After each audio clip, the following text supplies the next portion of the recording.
जंतर मंतर सुबह का वक्त, चारों तरफ भारी पुलिस बल, बैरिकेटिंग और सख्त सुरक्षा। संसद का मॉनसून सत्र शुरू हो चुका था। सीजेपी का चलो संसद मार्च भी प्रस्तावित था। इस बीच आजाद समाज पार्टी की प्रमुख और नगीना से सांसद चंद्रशेखर आजाद जब जंतर मंतर पहुंचे तो शुरुआत में उन्हें अंदर जाने से रोक दिया गया। पुलिस और उनके समर्थकों के बीच बहस भी हुई है।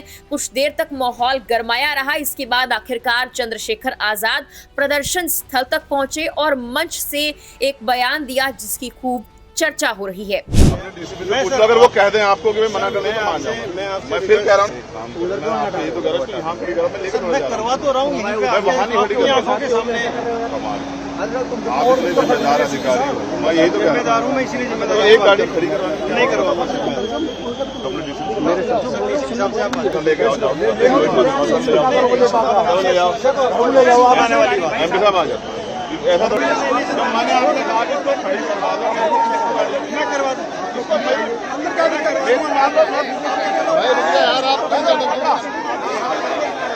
मंच पर पहुंचते ही चंद्रशेखर आजाद ने कहा कि आज देश के युवाओं के साथ अन्याय हो रहा है और वो सिर्फ समर्थन देने नहीं बल्कि उनकी आवाज बनने आए हैं।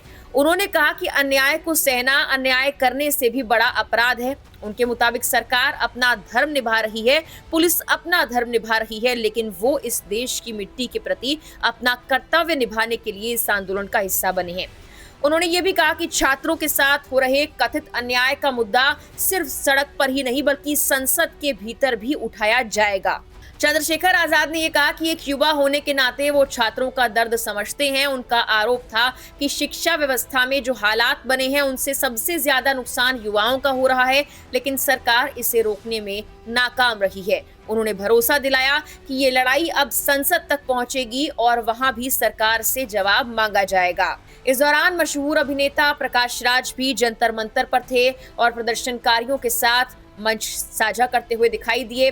लगातार अलग अलग राज्यों और क्षेत्रों से लोग जंतर मंतर पर पहुंच रहे हैं, जिससे ये प्रदर्शन और बड़ा होता नजर आ रहा है। उधर कॉकरोच जनता पार्टी की ओर से भी एक बड़ा बयान सामने आया है। पार्टी के प्रवक्ता सौरभ दास ने कहा कि अगर सरकार बातचीत करना चाहती है तो संगठन इसके लिए तैयार है। हालांकि उन्होंने ये भी कहा कि ये बातचीत की पहल काफी देर होगी। उनके मुताबिक कॉकरोच जनता पार्टी ने अपने दरवाजे खुले रखे हैं, लेकिन अभी तक प्रशासन की ओर से कोई स्पष्ट प्रस्ताव सामने नहीं आया है। सौरभ दास ने कहा अब गेंद सरकार के पाले में है। अगर सरकार समाधान चाहती है तो उसे स्पष्ट रूप से आगे आना होगा। इस पूरे घटनाक्रम के बीच सोनम वांगचुक अभी भी सफदरजंग अस्पताल में एडमिट हैं। उन्होंने सोमवार सुबह ये कहा कि अगर सरकार शिक्षा व्यवस्था में हुई कथित विफलताओं और पेपर लीक जैसे मामलों की जिम्मेदारी स्वीकार करती है या फिर संसद सदस्य उन्हें भरोसा देते हैं कि मॉनसून सत्र में शिक्षा व्यवस्था और जवाबदेही का मुद्दा उठाया जाएगा तो वो अपना अनशन खत्म कर देंगे। यानी एक तरफ जंतर मंतर पर प्रदर्शन चल रहा है, दूसरी ओर संसद का मॉनसून सत्र शुरू हो चुका है और अब इस आंदोलन को राजनीतिक समर्थन भी मिलता दिख रहा है। सबसे बड़ा सवाल यही है, क्या सरकार बातचीत का रास्ता चुनेगी या फिर ये टकराव अब और आगे बढ़ने वाला है। फिलहाल जंतर मंतर से लेकर संसद तक हर किसी की नजर इसी आंदोलन पर टिकी हुई है। फिलहाल के लिए इस वीडियो में इतना ही।